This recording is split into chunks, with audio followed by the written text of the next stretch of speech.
নমস্কাৰ বন্ধুসকল, মোৰ অন্য এটা ভিডিঅ'লৈ আপোনালোকক স্বাগতম।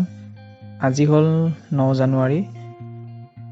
SLPRBৰ পৰা আজি এখন নটিচ আহিছে যে অহা ফেব্ৰুৱাৰী মাহত হ'বলগীয়া অসম আৰক্ষী বাছনি পৰীক্ষাৰ কেন্দ্ৰসমূহ ক'ত হ'ব, এনেকৈ এখন নটিচ আহিছে। চ' আপোনালোকে অলৰেডি জানেই এই লিখিত পৰীক্ষাৰ বাবে পোষ্টকেইটা কি হয়, তথাপিও মই এবাৰ কৈ দিছোঁ।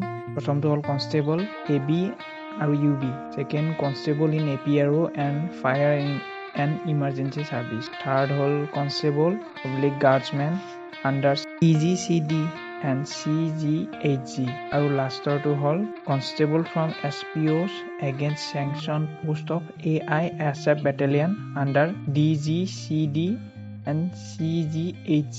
এই 4টা পোষ্টৰ বাবে লিখিত পৰীক্ষা অসমৰ 10খন ডিষ্ট্ৰিক্টত হ'ব।